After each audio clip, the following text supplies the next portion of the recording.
Je parie qu'ils vont parler des ETF et des fonds.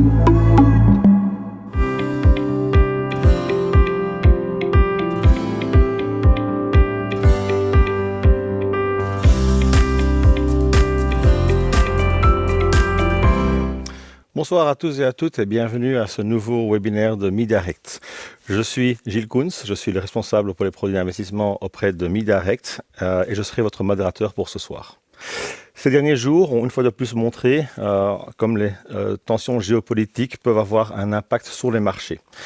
Ce soir, nous verrons non seulement ce qui se passe réellement pour l'instant, mais surtout comment est-ce que vous, en tant qu'investisseur, pouvez vous positionner dans cet environnement.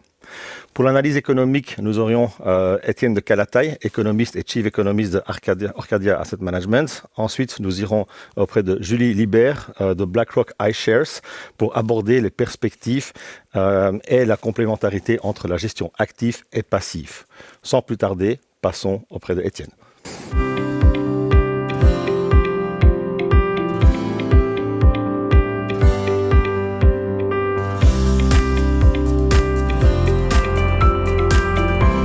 Bonsoir Étienne. Bonsoir Gilles. Regardons un peu ce qui se passe sur les marchés aujourd'hui. Nous faisons face à un choc géopolitique majeur. Les États-Unis et Israël ont mené des frappes coordonnées ces derniers jours contre l'Iran, tuant le guide, l'ayatollah El-Khamenei. L'Iran riposte avec des tirs de missiles un peu partout dans le Moyen-Orient. Les marchés réagissent avec une forte volatilité.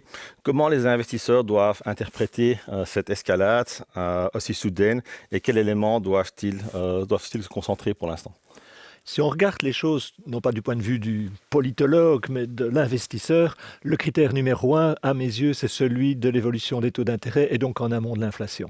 Nous l'avons vu en 2022, au moment de l'invasion de l'Ukraine par la Russie, forte pression sur les prix de l'énergie, augmentation des taux d'intérêt, réaction très négative, aussi bien de l'investissement immobilier coté que des obligations ou des actions. Donc cette leçon de 2022, c'est nous rappeler combien les taux d'intérêt sont fondamentaux et dans les taux d'intérêt, la composante taux d'inflation. Aujourd'hui, nous le savons, c'est une région où on produit beaucoup d'énergie et donc ça pourrait avoir un impact. Ça rappelle à certains ce qui s'est passé dans les années 70, même si la situation n'est pas directement comparable.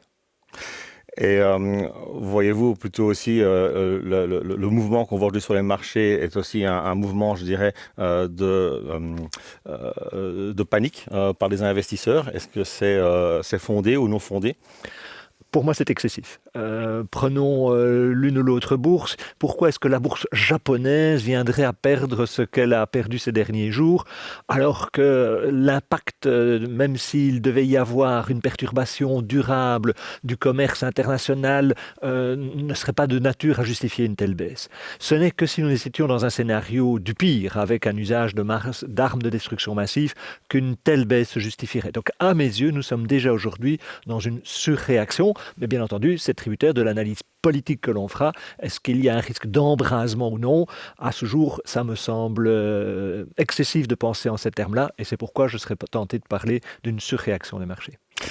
Peut-être qu'on pourrait aussi lier ça sur le fait qu'on ne sait pas si ce conflit va durer quelques semaines ou plusieurs mois. Est-ce que ça aura un impact si le conflit continue à durer pour une période plus longue? Bien entendu, si l'incertitude demeure, si demain matin il devait y avoir une révolution de velours à Téhéran et un régime démocratique et sympathique qui s'installerait au pouvoir, ce serait tout à fait différent que si nous avions ce régime en place, affaibli mais en même temps velléitaire et cherchant à contre-attaquer. Ce que je pense être le plus vraisemblable, mais c'est une analyse politique là, c'est que de cette situation sortira un Iran pas fondamentalement différent, mais un Iran affaibli. C'est d'ailleurs ce qui est dans le plus grand intérêt des voisins de l'Iran. L'Arabie Saoudite n'a aucune envie de voir demain un Iran démocratique, un modèle à la fois politique et économique qui pousserait au changement à la maison. Donc les pays du Golfe ont tout intérêt à voir cet Iran affaibli, mais tel quel. Vous avez touché un mot là-dessus, l'énergie, naturellement, c'est le hotspot, je dirais, quand on parle d'export pétrolier. Et quelque part, on voit en Europe déjà qu'on est un peu coincé de nouveau. Hein. On voit les prix du gaz qui montent. C'est un peu un sentiment de déjà-vu avec l'Ukraine. Est-ce que vous pensez qu'on va aller vers les mêmes niveaux que nous avons eu en Ukraine, ou la guerre en Ukraine, est-ce que le gaz a monté exponentiellement? Alors, le prix du gaz a fortement monté après les événements du Qatar. En même temps, la situation d'aujourd'hui n'est pas celle de 2022. Rappelons-nous, en 2022, il y avait d'abord que c'était la Russie, et rappelons notre dépendance par rapport au gaz russe, dont l'emblème c'est l'industrie allemande, bien entendu. Donc nous sommes aujourd'hui moins tributaires de l'énergie iranienne que nous n'étions tributaires de l'énergie russe. Donc l'impact est différent. Deuxièmement, la capacité à faire mal à l'échelle planétaire de l'armée russe et de l'économie russe est bien plus grande que de l'armée ou de l'économie iranienne. Donc c'est un autre élément qui amène à penser. On a d'autres éléments additionnels. Depuis, on s'est préparé un petit peu à cette transition. Le poids des énergies non fossiles a augmenté dans le mix énergétique. Donc tout ça laisse penser que non, il ne faut pas redouter un tel embrasement et un tel impact durable sur l'inflation. Mais quand même, il y a un impact sur l'inflation. Ça sera, je pense, aussi bien le cas pour l'Europe aux États-Unis, peut-être plus l'Europe que les États-Unis. Oui, parce que notre dépendance énergétique, elle est plus proche et nous sommes plus tributaires. Il suffit de regarder la carte du monde pour voir que s'il y a la guerre au Moyen-Orient, ça va plus toucher les pays proches comme l'Europe que les États-Unis. Je pense que vous êtes d'accord de dire que si on regarde les bonnes performances que nous avons eues sur les marchés, parce que n'oublions quand même pas que les 3 dernières années, les marchés ont évolué, je disais, dans n'importe quelle région, surtout en Europe et aux États-Unis, d'une façon très positive. Une partie vient peut-être de l'AI, mais d'une autre partie, ce qui vient aussi certainement, c'était les taux des banques centrales qui étaient baissiers. En Europe, je pense que c'était plus ou moins stabilisé. Aux États-Unis, on parlait encore de baisse de taux. Est-ce que vous voyez un impact à ce niveau-là? Oui, on peut penser que dans l'environnement tel que nous connaissons aujourd'hui, il y aura des questionnements sur l'inflation et donc peut-être sur les taux d'intérêt et donc un impact plus marqué sur les entreprises où le taux d'intérêt joue plus. Et nous le savons pour la technologie, parce que ce sont des entreprises qui sont valorisées aujourd'hui, surtout en fonction non pas des bénéfices qu'elles feront demain, mais après-demain, même si certaines sont déjà extrêmement rentables aujourd'hui. Et donc, les entreprises qui ont des bénéfices à très long terme, quand les taux d'intérêt montent, ça les affecte plus que les entreprises qui ont une profitabilité bien établie dès maintenant. Donc oui, il y aura un impact. Ceci dit, rappelons d'où nous venons. Les marchés financiers ont bien évolué, mais ils ont été surtout tirés par les États-Unis et aux États-Unis par l'intelligence artificielle. En dehors, les niveaux de valorisation de la bourse n'avaient rien d'excessif. Ok.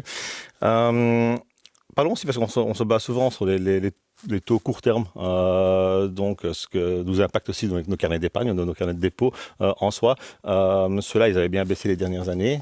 Quel est en tête pour les taux long terme? On a vu la même tendance? Alors, effectivement, on a assisté à une pontification de la Cour par rapport à ce qu'on a pu connaître quand il y a eu, il y a quelques années, l'État belge qui émettait à quasi du 0% pour... Pontification de la Cour, vous voulez dire que les taux... À long terme, l'écart entre le taux à court terme et le taux à long terme a augmenté. Pardon, merci de m'inviter à le préciser. Donc aujourd'hui, qu'est-ce qu'il faut penser? Il faut penser qu'avec ce surcroît d'inflation et d'incertitude, c'est des facteurs qui sont de nature à tirer les taux d'intérêt à long terme à la hausse. L'inflation, elle est de nature à tirer aussi les taux d'intérêt à court terme, puisque les banques centrales, leur mission première, c'est de lutter contre l'inflation, et leur premier outil, c'est les taux d'intérêt.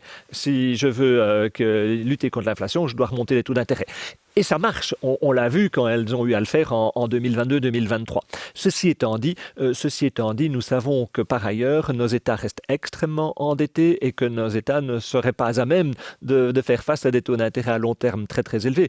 Et donc notre scénario, c'est un scénario où nous saurons faire ce qu'il y a lieu de faire pour que les taux d'intérêt ne dérapent pas, parce que s'ils venaient à déraper, que serait le financement des pensions? Donc l'État saura intervenir, il y a différents instruments, différentes manières de faire. Donc le scénario à avoir, c'est un scénario où on a un taux d'inflation et un taux d'intérêt qui ne sont pas très différents, donc une attractivité de l'investissement en titres à revenus fixes relativement faible et un écart de taux entre le taux long et le taux court qui ne sera pas si prononcé que cela. Je vais en fait revenir sur une question que j'avais préparée avant qu'on parlait, enfin ou avant qu'on savait que les États-Unis ou Israël allaient attaquer ou allaient bombarder l'Iran. C'était surtout en fait ce qu'on a vu les premiers mois de 2026, où il y avait quand même quelque chose qui était assez spécial ou atypique comparé aux années précédentes, c'est que les marchés européens surperformaient largement les marchés américains. Pourtant, les États-Unis, c'est eux qui ont toutes les haies, et on entendait souvent nos leaders européens dire il est temps que l'Europe se réveille, et pourtant on voyait les marchés décoller en Europe et beaucoup moins aux États-Unis, où il y avait même certaines craintes aux États-Unis. Est-ce que Or, le conflit qui se passe en Iran aujourd'hui, quelles étaient les raisons en fait pour voir l'Europe qui performait si bien, et est-ce quelque chose qui sera durable à plus long terme? Je crois que l'explication, elle n'est pas tant du domaine de l'économie que de la finance. Parce que les États-Unis, ces dernières années, ont affiché une croissance plus soutenue et des gains de productivité plus importants, en particulier dans le secteur de l'innovation technologique, où l'Europe a loupé ce virage-là. Est-ce que c'est dramatique? C'est lourd de conséquences. Est-ce que c'est irréversible? Non. Donc, est-ce qu'il faut condamner l'Europe d'un point de vue économique en disant vous serez le musée du monde et il n'y aura plus rien qui se passera jamais en Europe? Bien entendu que ce serait excessif. Mais en juger par l'évolution récente, effectivement, les États-Unis avaient des atouts. L'arrivée de Trump au pouvoir peut avoir dans le moyen long terme des impacts négatifs, notamment lorsqu'il va s'en prendre à l'université, alors qu'on sait que l'université est un lieu de recherche et donc d'innovation, et donc il peut avoir. Mais donc l'explication ne sera pas d'abord économique, elle sera financière. Et quand je dis ça, c'est qu'en fait je pense à la valorisation.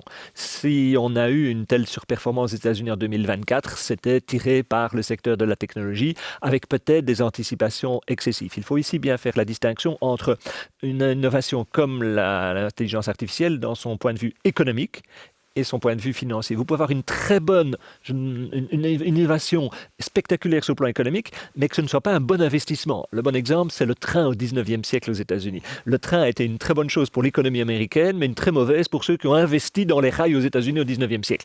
Donc, il faut dissocier l'économie de la finance, et ici, donc en 2025 et début 2026, surperformance de l'Europe a expliqué par la valorisation. Valorisation, vous voulez dire que les actions européennes sont relativement moins chères comparées aux actions américaines? Tout à fait. Si on regardait les rapports cours-bénéfices, qui sont l'indicateur de base pour déterminer la cherté relative des marchés, il y avait un écart qui s'était creusé tout à fait spectaculaire. Et aux États-Unis, un écart qui s'était creusé entre ces grandes valeurs de la technologie, les Nvidia, Meta et autres Microsoft de ce monde, et le reste du marché. Et donc, c'est ces éléments-là qui, à mon sens, ont expliqué la performance meilleure de l'Europe 2025 et 2026. Et on peut laisser de côté la dimension du dollar. À côté de ça, on parle aussi souvent, surtout de l'Allemagne, qui va investir un montant considérable dans l'infrastructure, mais aussi dans les dépenses militaires, qui veut redevenir une grande force militaire. Est-ce que cela a aussi contribué aux performances des marchés européens? Vous avez tout à fait raison. Le virage vers le plus de pragmatisme de l'Allemagne et la nécessité de dépenser, ne serait-ce que pour assurer sa sécurité, son indépendance, son autonomie, ce sont des choses qui sont de nature à booster l'économie, à soutenir l'activité et donc à la profitabilité des entreprises actives en Europe. Donc oui, il y a aussi des éléments de type budgétaire, de politique économique qui aujourd'hui vont dans un sens à rebalancer les choses, alors qu'en regard aux États-Unis, l'incertitude sur les barrières tarifaires et la volatilité dans les mesures prises par le président ne sont pas dans la durée de nature à favoriser les choses. Ok. Parlons un peu maintenant, justement, on a déjà touché un mot aussi, c'est l'intelligence artificielle. Je pense que il y a 4-5 ans, personne ne connaissait le nom Nvidia. C'était un nom assez inconnu pour la plupart des gens. Et là, on voit c'est quand même une entreprise qui, trimestre par trimestre, revient avec des résultats qui sont au-dessus des attentes, avec des attentes qui sont déjà stratosphériques.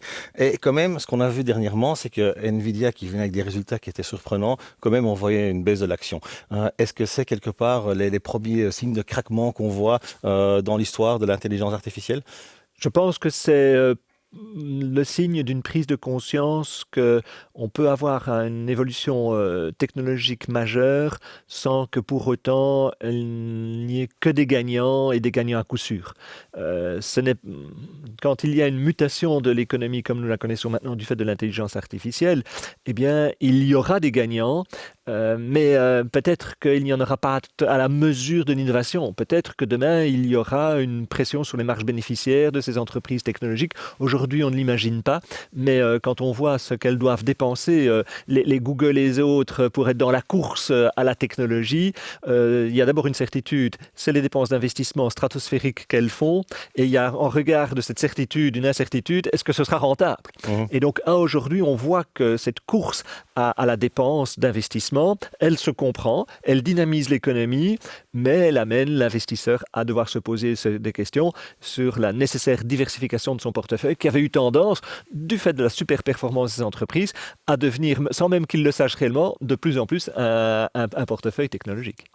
Parce que si on prend l'indice américain, les S&P 500, qui reprend les 500 plus grandes entreprises américaines, je pense que les entreprises technologiques et AI, c'est 40% ça fait environ 40% de l'indice. Donc on est quand même très fort exposé à ce secteur en soi.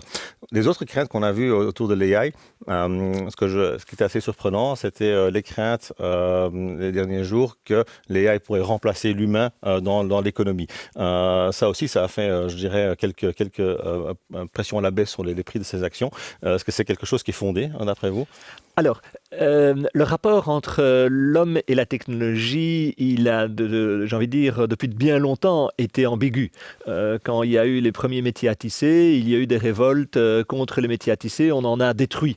Je me souviens quand dans l'endroit où je travaillais à la Banque nationale de Belgique, au service d'études, sont arrivés les premiers ordinateurs. Il y avait un pool de secrétaires qui étaient habitués à taper à la machine les textes qu'on transmettait sur papier et qui se demandaient qu'est-ce que nous allons devenir.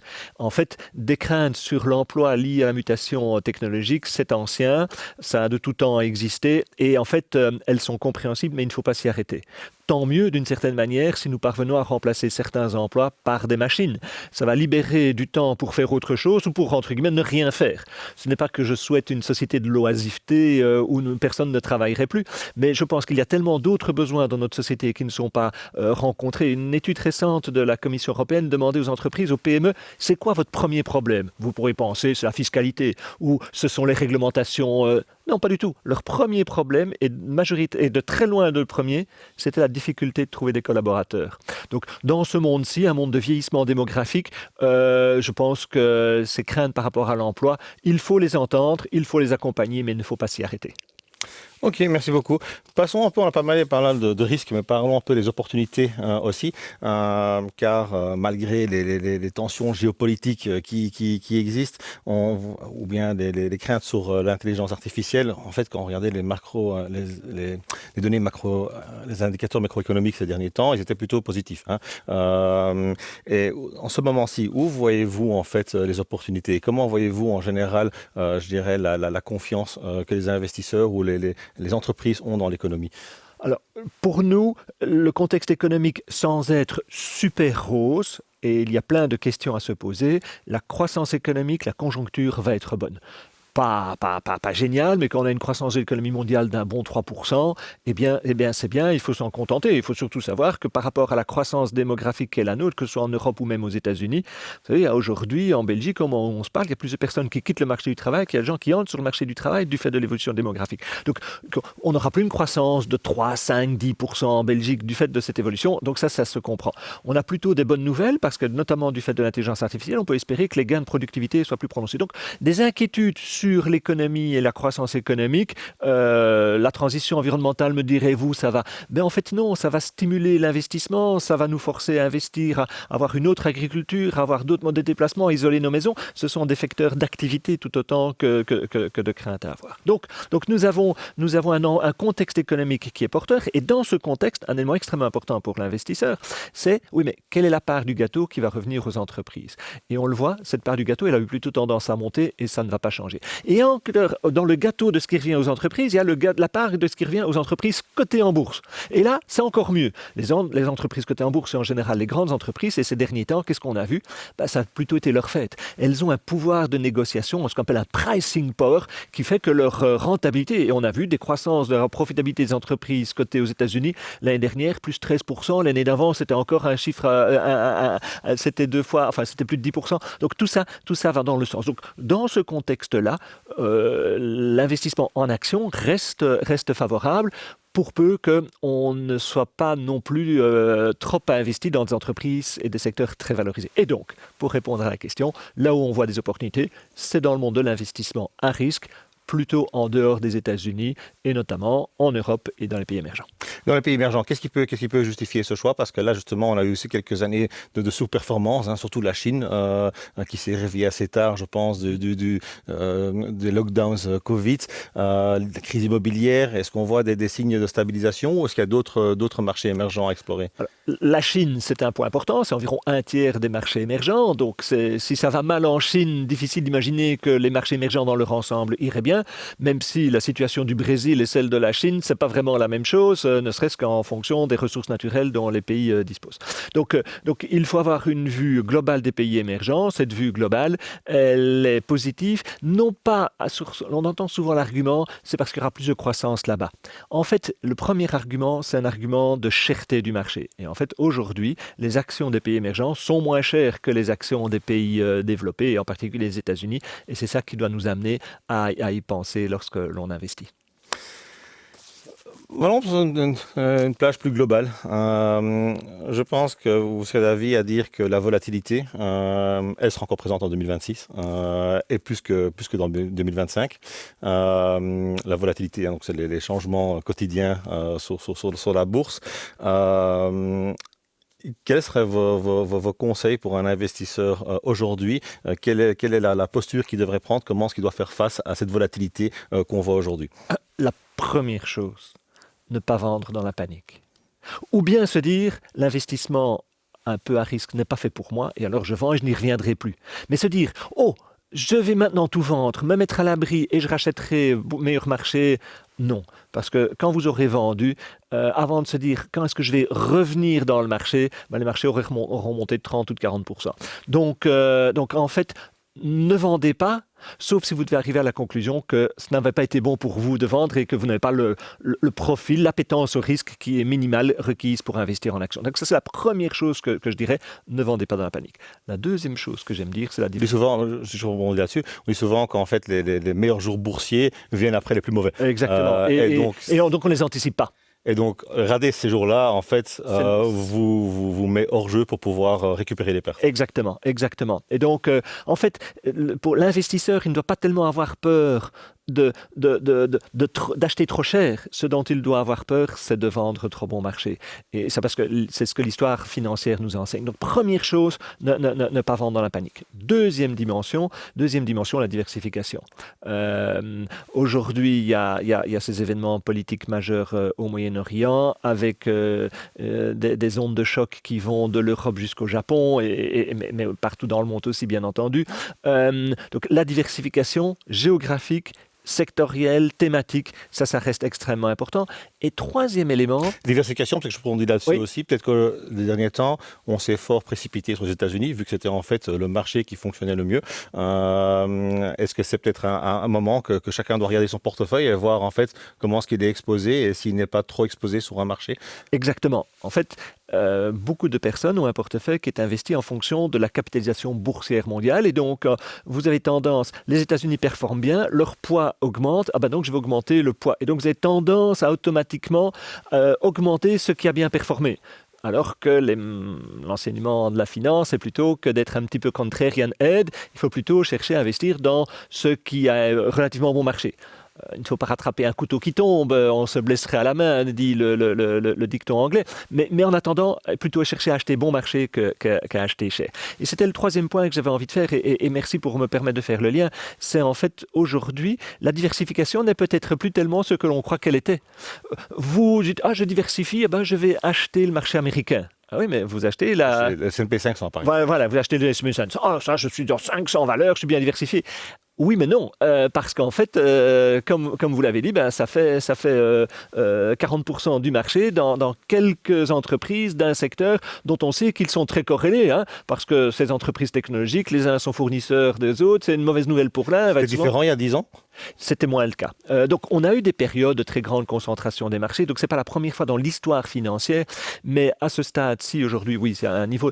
Mais en même temps, ce qui est vrai, c'est que dans le temps, on a eu des bulles sectorielles, notamment, certains s'en souviendront, parmi ceux qui nous regardent, ce qu'on a appelé la bulle de la technologie aux alentours du passage à l'an 2000, ce qu'on a appelé en français le TMT, technologie, médias, télécom, la bulle Internet. On a parlé de bulle parce que ça avait explosé. À l'époque, il n'y avait pas de bénéfices. Aujourd'hui, les Nvidia de ce monde font des bénéfices, les Microsoft font des bénéfices, mais néanmoins, vous les payez très cher. Et donc, aujourd'hui, dans mon troisième point, soyez diversifiés, mais réfléchissez bien. La diversification n'est peut-être pas là nécessairement où vous pensez qu'elle est. Vous croyez avec un S&P 500 que vous êtes très diversifié?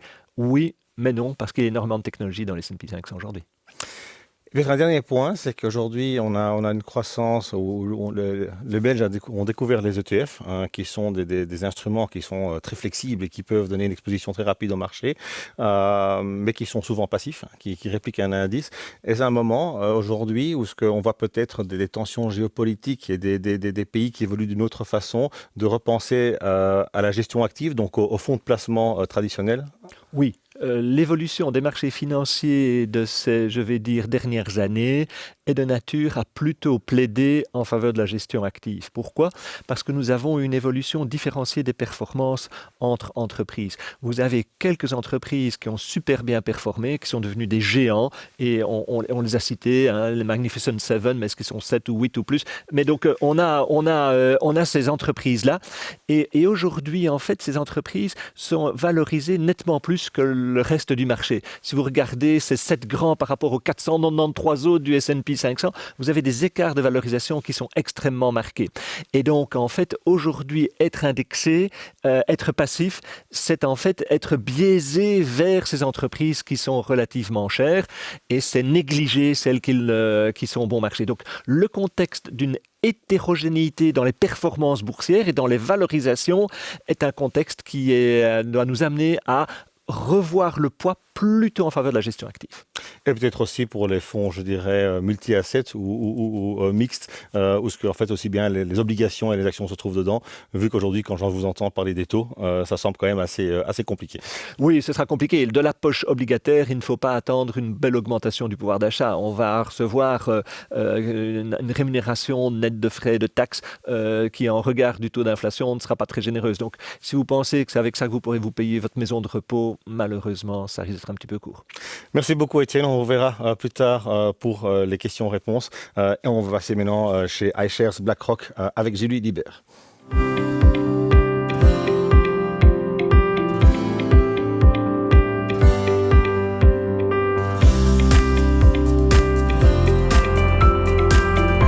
Bonsoir Julie de iShares et BlackRock. Peut-être première question, quelle est la différence entre iShares et BlackRock?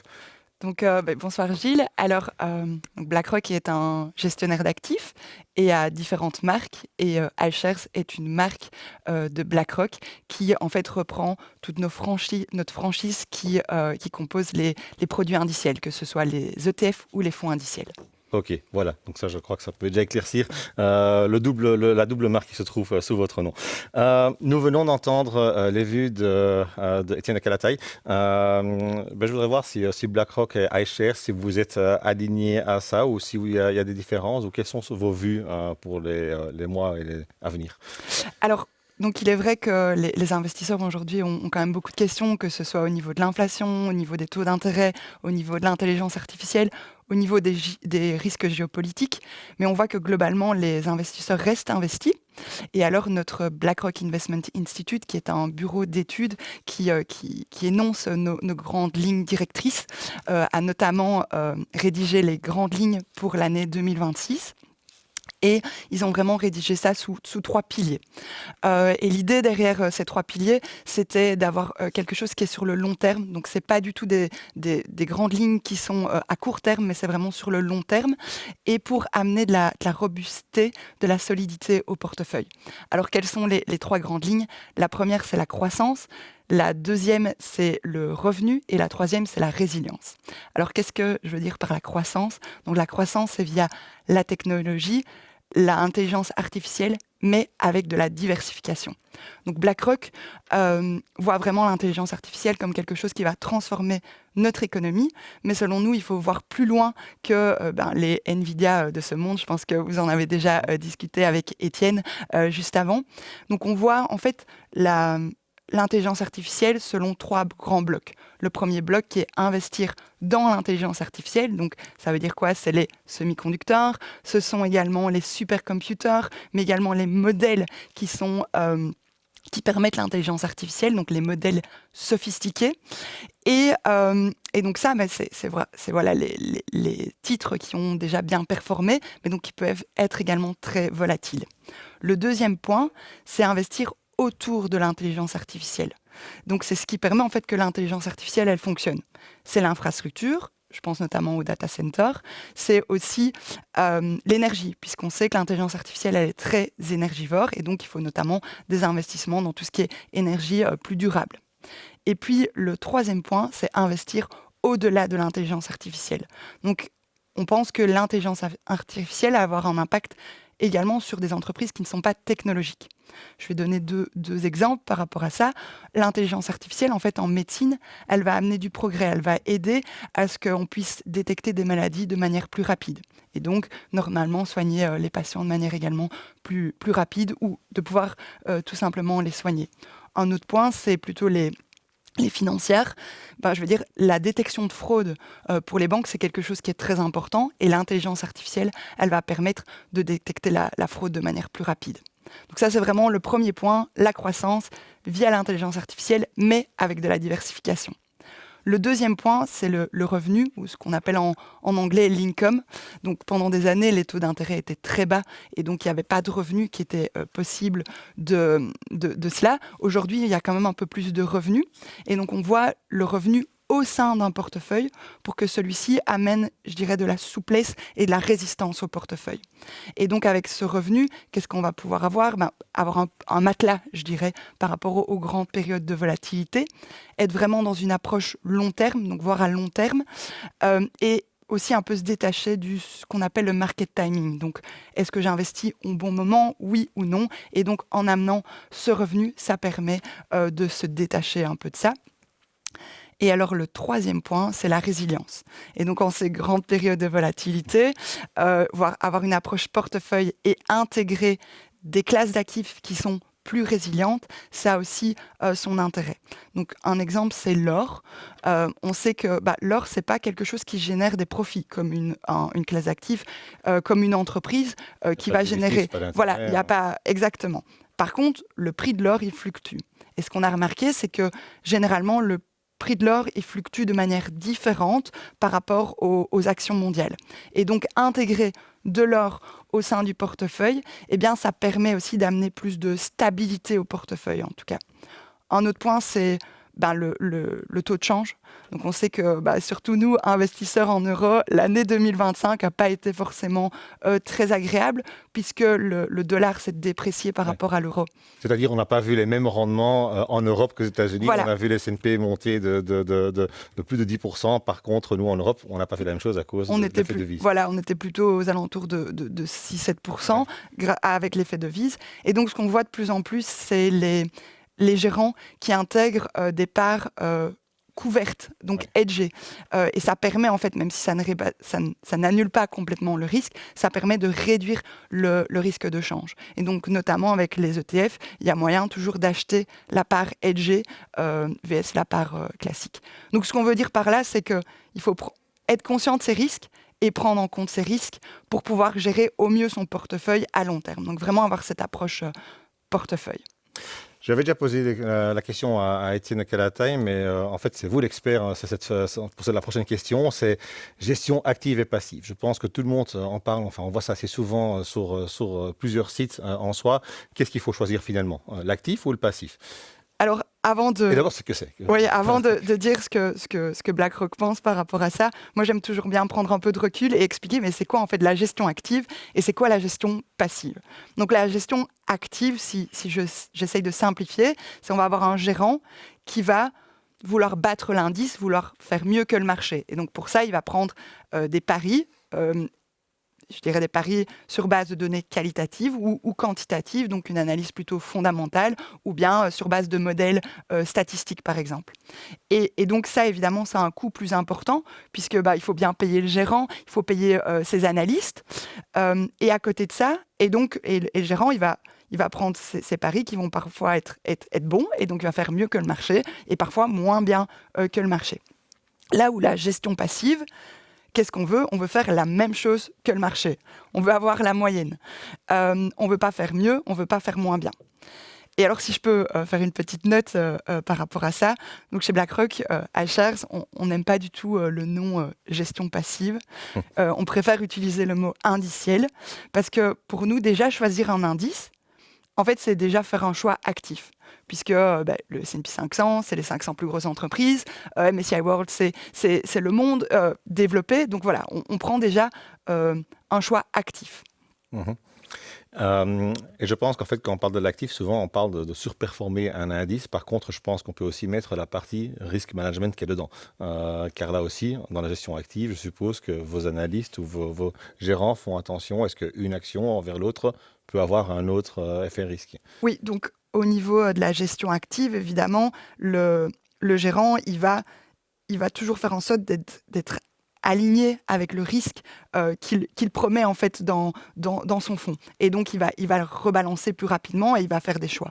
Tandis que dans un ETF, ça ne veut pas dire qu'il n'y a pas de gestion de risque. La gestion de risque, elle est faite de manière différente. C'est vraiment par l'approche structurée de l'ETF. C'est par sa transparence et également parce qu'on sait, grâce à la transparence de ce qu'il y a dans l'indice, ce qui est vraiment dans l'indice. Donc, c'est deux choses assez différentes. Parlons un peu de ces indices. Quand on parle de S&P 500 ou MSCI World, ce sont des indices qui ont été créés par vous, par iShares, BlackRock, ou ça marche d'une autre façon ? Oui, alors S&P 500, c'est un indice qui est créé par exemple par Standard & Poor's MSCI, donc c'est créé par MSCI. BlackRock utilise des indices et réplique des indices via ses ETF, mais par contre, ce n'est pas BlackRock qui crée l'indice. Donc, ce n'est pas vous non plus qui décidez quelle action rentre ou sort de cet indice ? Non, c'est vraiment le fournisseur d'indices, qui soit Standard & Poor's par exemple, qui va décider de ce qui est dedans ou pas, et qui va également décider des rebalancements. Et donc, BlackRock va suivre ces rebalancements pour être aligné au mieux à la performance de l'indice. Vous avez déjà un peu expliqué ce qu'est ETF et actif, passif, mais finalement, vous préférez les ETF ou les fonds actifs ? Alors, donc moi, je dirais que j'ai pas de préférence, et surtout, chez BlackRock, nous, on a une gamme de fonds actifs et une gamme d'ETF. Donc, il n'y a pas de préférence pour l'un ou pour l'autre. C'est vraiment sur base des besoins du client. Donc, je dirais que les gros avantages d'un ETF, c'est le fait qu'on puisse directement, en une seule ligne et de manière efficiente, avoir accès à un large marché, à un indice diversifié, ou bien, et que c'est peu coûteux, donc c'est nettement moins cher. Un fonds actif, ça va pouvoir convenir à des clients qui veulent plus de flexibilité au sein de ce fonds. Donc ça, c'est vraiment l'un ou l'autre, et en fonction des préférences des clients. Nous, ce qu'on pense, c'est que ce qui est intéressant, c'est d'avoir les deux au sein d'un portefeuille. Oui, ils sont donc en fait complémentaires. Exactement, oui. Donc, il y a peut-être à certains moments où on voit plus de volatilité, où ce que l'un peut préconiser l'autre, je suppose. Oui, l'un ou l'autre. Et donc, il faut savoir que les ETF, on peut avoir énormément de granularité, puisqu'on peut avoir des ETF qui vont simplement se concentrer sur le top 20 du S&P 500 par exemple. Et donc ça, on va pouvoir, un investisseur va pouvoir vraiment dire, moi je veux vraiment être investi précisément sur ces grandes valeurs qui sont de la technologie. Donc on peut quand même être flexible. Maintenant, en fonds actifs, c'est plutôt le gérant qui, lui, va décider ce qu'il choisit. Donc c'est l'un ou l'autre, et la complémentarité des deux, elle est très importante. Et je peux créer un portefeuille diversifié avec ETF, où j'ai besoin des deux, ou est-ce qu'il y a des solutions comme les multi-assets, c'est plutôt vers le côté actif, ça ? Comment est-ce que j'intègre tout ça dans Donc, il y a effectivement des solutions multi-actives en fonds actifs, c'est pas facile à dire, qui sont là, c'est plutôt de la gestion active. Et donc là, je délègue ma gestion active à un gestionnaire. C'est le gérant qui décide combien d'obligations, combien d'actions aux États-Unis, l'Europe. Qui va décider, et pour que ce soit aligné avec mon profil de risque. Mais par contre, je peux créer moi-même aussi un portefeuille d'ETF qui allie actions et obligations. Et alors, la responsabilité, elle est sur mes épaules de switcher le pourcentage que je veux d'obligations, d'ETF en obligations ou d'ETF en actions. Donc, c'est vraiment, je dirais au client de voir, OK, est-ce que je me sens capable ou est-ce que j'ai l'envie de faire ces rebalancements ou est-ce que je préfère déléguer ça à un gérant actif? Ou même dans un cas hybride, en fait, on pourrait très bien construire un portefeuille avec des fonds actifs multi-assets, donc mixte avec obligations-actions, et prendre des positions satellites, je dirais, périphères autour. Les ETF, je suppose, se partagent aussi bien, ça. Exact, ouais. OK, peut-être juste un petit rappel, c'est que chez MiDirect, que vous investissez en ETF ou en fonds, nous avons 0% de frais de transaction ou de souscription sur ces instruments. Un autre point que je vois souvent dans les questions surgir, c'est quel est le capital de départ que j'ai besoin pour commencer un portefeuille ou est-ce que les ETF ou est-ce que les fonds, c'est plutôt pour des personnes qui ont un capital plus important. Quelle est votre vue à ce niveau? Oui. Alors c'est vrai que, et d'ailleurs on a fait pas mal d'études là-dessus, et on voit que les Belges, en moyenne, ils pensent devoir avoir un capital minimum d'investissement de 16 000 €, que ce soit en fonds ou en ETF. On voit par contre que dans la réalité, et notamment via MiDirect, en fait, on peut investir dans des fonds ou bien dans des ETF avec quelques euros. Et donc non, il n'y a pas besoin d'un grand capital de départ. Évidemment, il faut avoir les bonnes pratiques, c'est d'avoir quelques mois d'épargne avant d'investir, etc. Mais le premier investissement, prendre le premier pas, on peut le faire dès quelques euros, que ce soit en ETF ou en fonds. Par contre, c'est de l'argent, ça vous êtes d'accord que vous n'avez pas besoin à court terme, c'est pour le plus long terme. Toujours. Évidemment, et on doit toujours penser à son horizon d'investissement, etc. Vous avez parlé des Belges, justement. Est-ce que vous avez vu de votre côté, nous on l'a vu de notre côté chez MiDirect, une croissance de nombre d'investisseurs qui investissent dans des ETF, aussi dans des fonds. Est-ce que vous avez vu la même chose de votre côté? Est-ce que vous voyez que c'est des investissements qui deviennent plus populaires en Belgique? Alors tout à fait. Donc on a notamment fait une étude qui s'appelle People and Money. Vous pouvez aller voir sur Internet, vous la trouverez, où on a interviewé 40 000 Européens qui étaient investisseurs ou non investisseurs, et on leur posait la question, s'ils investissaient, dans quoi ils investissaient, et s'ils n'investissaient pas, pourquoi ils n'investissaient pas. Et au sein de ces 40 000 personnes interviewées, il y avait 2000 Belges. Donc ça nous a permis de sortir des statistiques et de voir l'évolution entre 2022 et 2025. Et ce qu'on voit, c'est qu'en 2025, il y a maintenant 9% des Belges qui investissent en ETF, alors qu'en 2022, on était à 6%. Et si on regarde au sein des personnes qui sont déjà investisseurs, il y a plus ou moins un quart qui investissent en ETF. Et alors, donc ça représente combien de Belges? C'est 800 000 Belges. On était aux alentours de 500 000 en 2022. Et on a également, dans cette fameuse étude, posé la question aux personnes qui n'investissaient pas encore en ETF, est-ce que vous comptez investir dans les 12 mois à venir? Et sur base de ces données, on pense qu'on va, d'ici la fin d'année 2026, dépasser le 1 million d'investisseurs en ETF en Belgique. Donc voilà, les ETF, c'est pas du tout quelque chose qui est niche. La Belgique suit la tendance européenne, puisque en Europe, entre 2022 et 2025, on est passé de 19 millions d'investisseurs à 32 millions.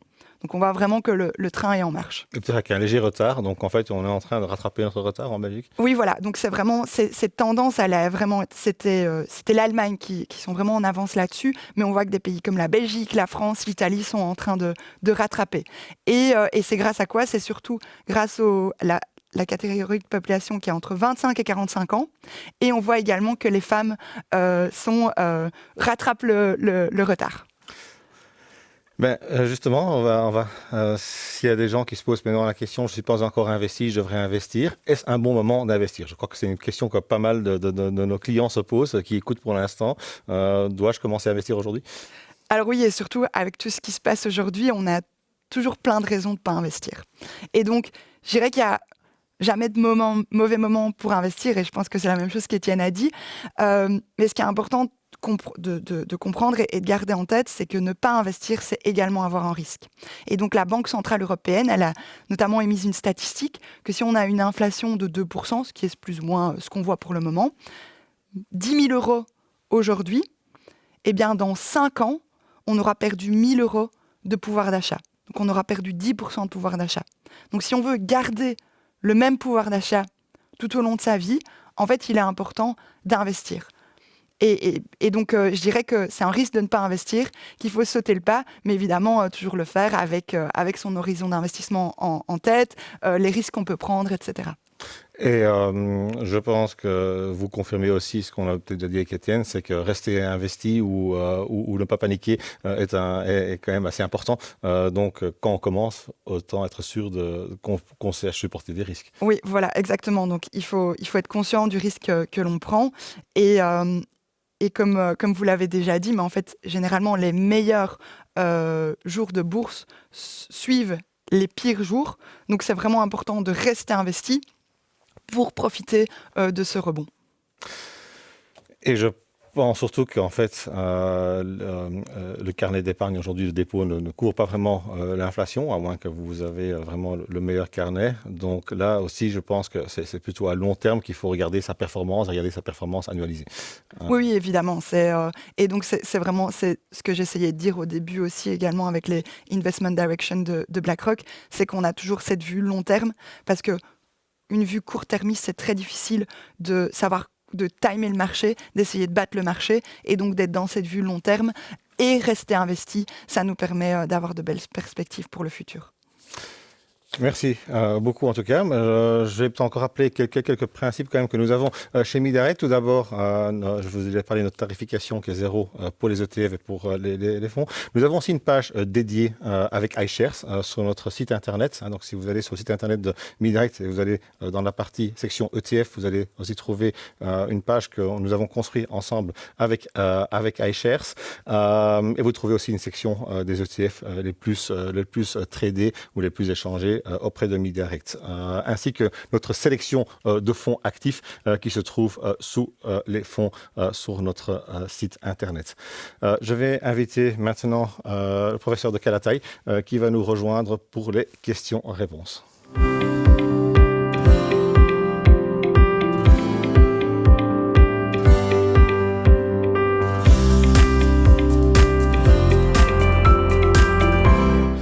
Le professeur de Kalatay nous a rejoint pour les questions-réponses. Vous étiez très nombreux à nous envoyer des questions. On a eu entre 200 à 300 questions différentes. Donc, malheureusement, on ne pourra pas toutes les aborder ce soir. Mais je vais quand même prendre ceux qui ont été les plus posés. Et puis, il y a surtout l'euro-dollar. On en a déjà brièvement parlé des deux côtés, mais l'euro-dollar, le dollar a perdu quand même pas mal contre l'euro sur la dernière année. Quelles sont vos attentes et qu'est-ce qui se passe et pourquoi est-ce qu'en fait ce dollar baisse et quelles sont vos attentes pour ça?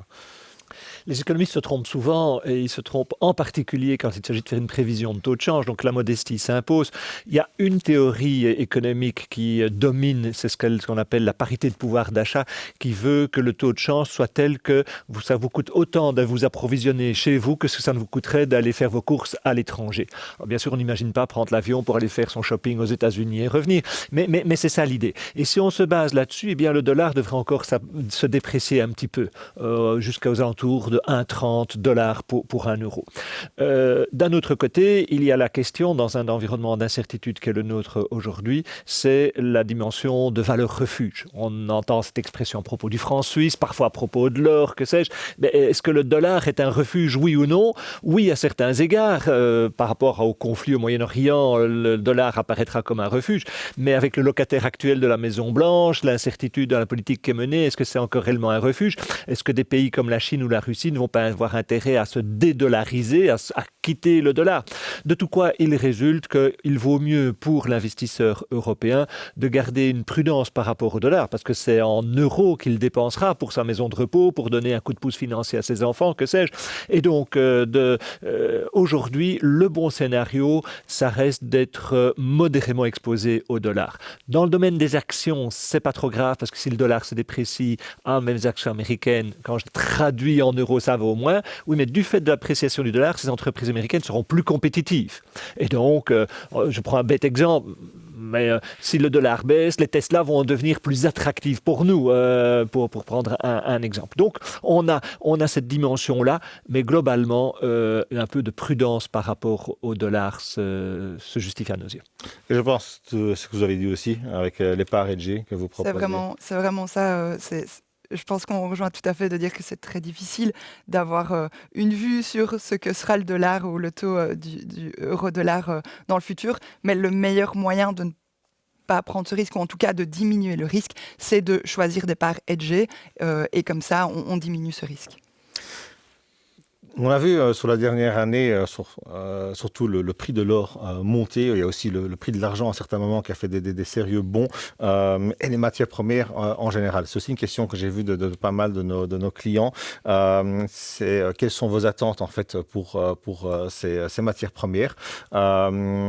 Aussi sur en fait ce qu'on voit maintenant avec les attaques de l'Iran, c'est qu'on s'attendrait que l'or servirait de matière refuge, mais on voit que dans les premiers jours de volatilité, ben non, il était quand même baissier. Qu'est-ce qui se passe côté commodities? Là encore, c'est une question difficile parce qu'en fait, pour pouvoir valoriser un actif financier, la méthode classique, c'est de valoriser ce que cet actif génère. J'investis dans une obligation, j'ai des intérêts que je perçois et je peux avoir une base. J'investis dans des entreprises, dans des actions, j'ai des dividendes. Mais l'or, l'argent et les autres matières premières ne me rapportent rien. Souvent, elles me coûtent d'ailleurs, simplement pour les entreposer, pour les stocker. Donc, les méthodes classiques de la finance sont inopérantes. L'or vaut ce que quelqu'un sera prêt à vous l'acheter demain matin. Et combien sera-t-il prêt à me payer? Et quel sera le comportement notamment des banques centrales?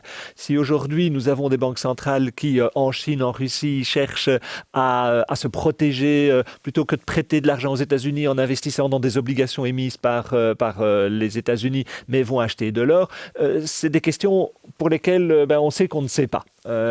Ceci étant dit, l'or a eu ces derniers temps une vertu de décorrélation. L'or a fortement monté.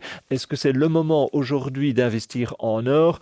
À titre personnel, je ne le pense pas. À titre personnel, dans la durée, l'histoire financière montre que vous êtes mieux quand vous êtes investi dans un portefeuille diversifié d'actions. Vous investissez dans l'intelligence humaine, dans la croissance. Par contre, il peut rentrer dans un portefeuille diversifié comme base de diversification. Et voilà. Je ne sais pas si vous avez des portefeuilles peut-être multigestion qui investissent aussi ou qui prennent part dans... Oui, donc ça, on a des portefeuilles multigestion qui ont une partie d'or, mais donc pas pour voir l'or comme justement génératrice, comme spéculative, mais vraiment pour essayer de stabiliser le portefeuille. Et donc, je disais, c'était un des 3 grands piliers, c'est vraiment pour cette résilience. Parce que ce qu'on a vu par le passé, bon, on va voir si dans le futur ce sera la même chose, mais que souvent le prix de l'or n'est pas corrélé au prix des actions globales. Et donc ça permet en fait d'avoir cette résilience du portefeuille. Et donc notamment on a de l'or dans les... Si je peux me permettre d'ajouter un mot, c'est pour être sûr que ce soit très clair. On parle de valeur refuge. J'aime bien votre réponse, Julie, qui est une des réponses de décorrélation. Oui. Mais l'expression valeur refuge, elle, est peut-être trompeuse. Parce que l'or peut fortement baisser, comme l'or peut fortement monter. D'une valeur refuge, on attend qu'elle ne bouge pas. C'est ça, c'est comme ça que je définirais le refuge. Qu'il neige, qu'il pleuve, qu'il vente, qu'il fasse grand beau, c'est stable. L'or, c'est pas stable. L'or a monté, l'or a été décorrélé, mais de là à en faire une valeur dite refuge, là, il y a en termes d'expression, sachez bien, si vous investissez en or, ce dans quoi? C'est pas de tout repos. Ça peut chuter, comme ça peut monter. Oui. Et les autres matières premières, on en parle beaucoup moins, mais quand même, il y a encore toujours la transition énergétique qui se fait. Et là, à ma connaissance, c'est surtout le cuivre qu'on a besoin et d'autres matériaux ou des terres rares. Là aussi, on pourrait continuer à s'attendre à un cycle haussier ou ça pourrait aussi être assez volatile. C'est extrêmement difficile de répondre une fois encore, et là pour des raisons à la fois technologiques et géologiques. Demain, on peut trouver d'autres ressources, des mines correspondant à ces ressources-là, ou on peut trouver d'autres matériaux qui viendront se substituer aux premiers.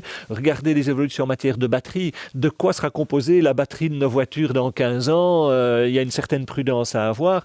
Et donc, en fait, une fois encore, ce sont des secteurs qui peuvent parfois bien performer. Dans la durée, le couple rendement-risque n'est pas si attractif. Les matières premières, dans l'histoire financière, n'ont pas été le meilleur placement. Et puis je vais prendre une dernière question, parce qu'on a très peu parlé de lui jusqu'à présent. C'est le président Donald Trump. On peut dire que du moins on ne s'ennuie pas avec lui ou ses décisions. Et surtout les élections qui arrivent d'ici fin de l'année, les midterm elections. Est-ce qu'on pourrait s'attendre à une volatilité des marchés ou plus de mouvements, je dirais, imprévus ou erratiques du président? Un scénario allant dans ce sens serait que le président souhaiterait créer un climat difficile, de telle sorte qu'il apparaîtrait comme étant un vecteur de stabilité. On peut même aller plus loin, on pourrait imaginer qu'il souhaite des troubles sociaux qui justifieraient qu'il annule ces élections, sachant que les sondages lui sont très défavorables. Donc ce qu'il faut voir, c'est dans les mois qui viennent, est-ce qu'on a une exacerbation des tensions, des mouvements sociaux violents qui apparaissent aux États-Unis? À ce moment-là, il y aurait évidemment lieu d'ajuster le tir. Mais je ne le pense pas. Je pense qu'aujourd'hui, la situation sociale américaine, sans être apaisée, n'est pas violente, et malgré ce qu'on a pu voir avec sa police de la migration, ICE. Mais en fait, on peut penser que ces élections de midterm auront lieu et se dérouleront de manière plus ou moins sereine. Et donc, je ne pense pas à un accroissement brutal de la volatilité à septembre. Octobre. Et son impact sur tout ce qui était tarif, qui a quand même bouleversé les marchés, est-ce que BlackRock ou professeur, vous voyez quelque chose qui change, vu qu'en fait, ils ont été jugés illégaux? Oui, donc ce qui a aussi géré de l'instabilité, puisque en fait, ce que les investisseurs aiment, c'est de savoir ce qu'il va se passer. Et donc, le fait qu'il y ait eu un changement des tarifs et qu'au final, les gagnants, puisqu'ils avaient bien négocié, se retrouvent au même niveau que ceux qui avaient peut-être moins négocié, voilà, ça amène plus d'instabilité. Et donc, on sait que ce qu'on n'aime pas, c'est l'instabilité. Voilà. Donc oui, je dirais... ça amène de la volatilité, c'est ce qu'on a pu voir. Justement, qu'en fait, on était prêts, je pense, la plupart des économies, prêts à faire des deals avec le président qui, en fait, sont mis quelque part à zéro pour l'instant. Oui, ce que moi j'aime ajouter par rapport à ces tarifs douaniers, c'est que l'enseignement depuis le Liberation Day d'avril 2025, où il avait annoncé des mesures spectaculaires, c'est plutôt que ça a été survendu. En fait, qu'on y a peut-être prêté trop d'attention. On a vu les économies, aussi bien européennes qu'américaines, après ces annonces de tarifs et de forte augmentation, relativement bien encaisser le coup. Donc le commerce est important. Est-ce qu'il est fondamental? Non, parce qu'on n'imagine pas un Trump à ce point perturbé mentalement qu'il casserait un outil dont sa population profite aussi. Donc globalement, regardons ce qui se passe sur le plan des barrières tarifaires, mais n'en ayons pas trop peur.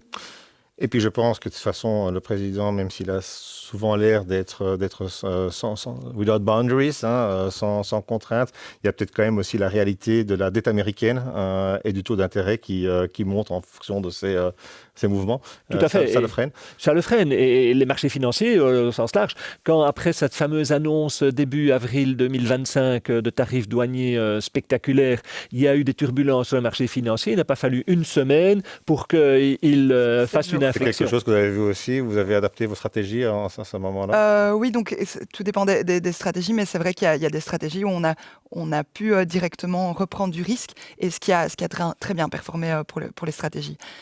Donc c'était un moment assez, je dirais, intéressant, et assez intéressant notamment pour les stratégies actives. Voilà, je vous remercie beaucoup et je vous remercie surtout vous, présents si nombreux pour ce webinaire. Je vous souhaite une agréable soirée et à très bientôt.